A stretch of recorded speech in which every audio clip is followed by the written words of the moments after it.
성도님들, 로마서 4장은 어제 3장에서 선포된 복음의 핵심, 즉 사람의 율법의 행위가 아니라 믿음으로 의롭다 하심을 얻는다는 선언을 우리가 살고 있는 이 땅에 실제 존재했던 한 사람을 통해 설명합니다. 그 사람은 바로 믿음의 조상으로 우리에게 널리 잘 알려진 아브라함입니다.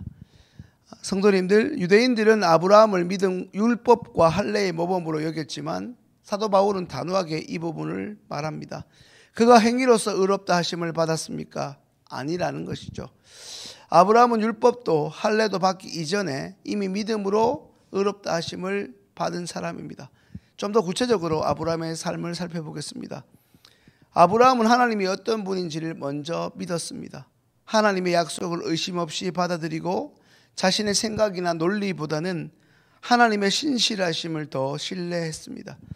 하나님은 그런 아브라함의 믿음을 보시고 그를 의롭다 하셨습니다. 이것이 바로 성경에서 말하는 복음입니다.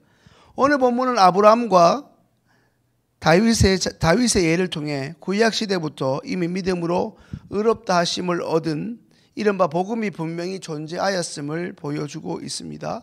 오늘 본문 1절 그리고 2절 말씀 함께 읽겠습니다. 그런즉 믿음으로 육신으로 우리 조상인 아브라함이 무엇을 얻었다 하리요? 만일 아브라함이 행위로서 의롭다 하심을 받았으면 자랑할 것이 있으려니와 하나님 앞에서는 없느니라.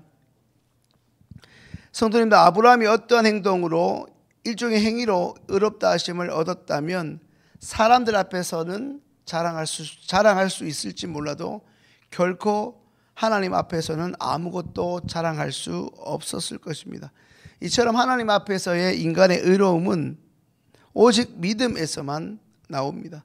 성도님, 어제 새벽에도 말씀드렸지만 우리가 교회에 나와 예배를 드리고 교회 곳곳에서 봉사하고 헌신하는 그런 모습도 너무나 중요하지만 그 모든 것보다 선행되어야 할 것은 바로 하나님을 향한, 하나님을 믿는 믿음입니다.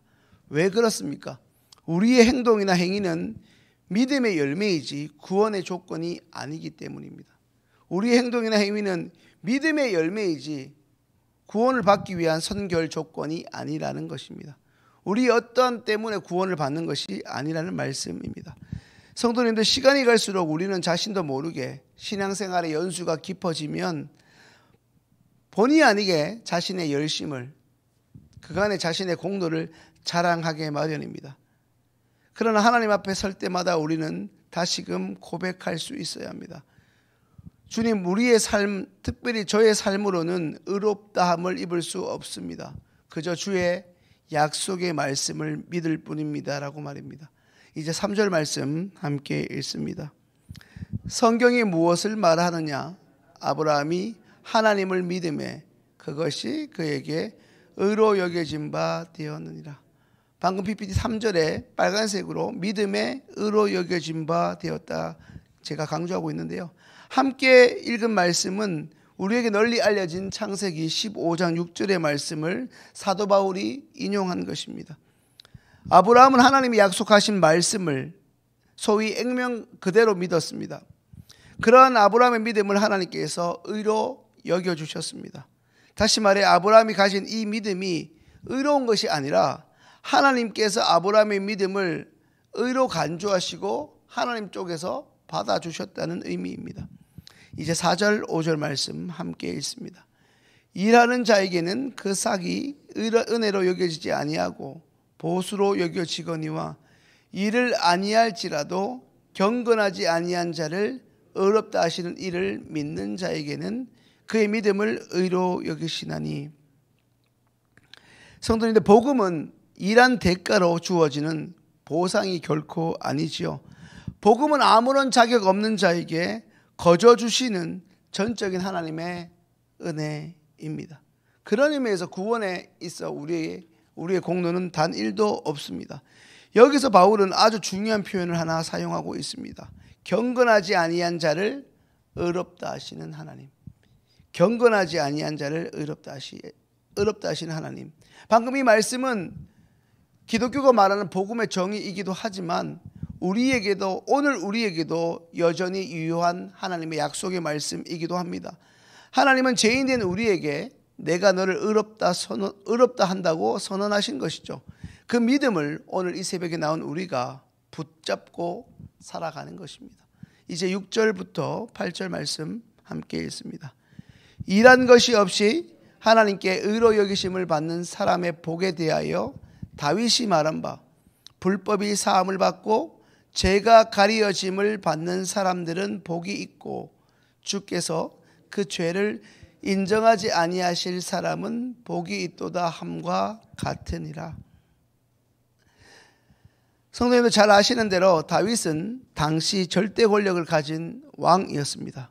그가 엄지를 세우면 살겠지만 엄지를 내리면 사람 목숨이 죽을 만큼 절대 권력을 가진 막강한 사람이었습니다. 그러나 그는 자신이 왕이라는 이른바 권력을 앞세우기보다 자신을 왕으로 세우신 하나님을 잊지 않고 기억하며 하나님을 참된 왕으로 모시며 살았습니다. 그러했기에 그는 하나님 앞에서 이 율법이라는 하나님의 말씀을 철저히 지키려 발버둥치며 살았습니다. 하지만 그런 다윗도 연약한 인간인지라 한순간 죄 앞에 무너지고 말았습니다.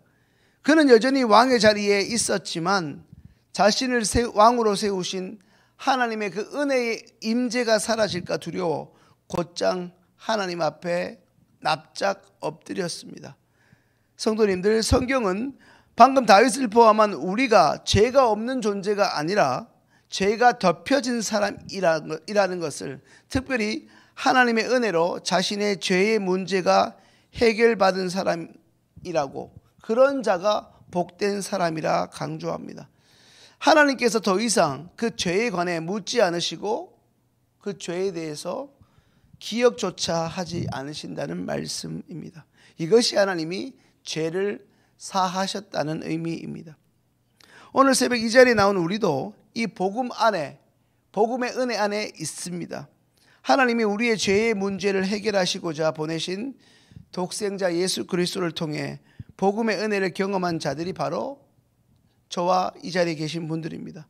성도님들, 오늘 로마서 4장에 한 예로 언급된 성경을 대표하는 믿음의 조상 아브라함이나 그리고 다윗도 하나님께서 하나님의 은혜 가운데 있는 사람임을 기억해야 합니다. 말씀을 정리합니다. 하나님께서 오늘 우리 가운데 귀한 은혜를 주신 것을 기억하며 오늘도 복되게 하루하루를 은혜 가운데, 특별히 우리의 자랑을, 우리의 어떤 신앙의 공로를 자랑하는 것이 아니라 철저히 하나님의 은혜를 기억하며 오늘도 하나님을 기쁘시게 하는 구원의 감격을 가지고 살아가는 시흥교회 모든 성도님들 되시기를 주님의 이름으로 축원합니다. 기도드리겠습니다.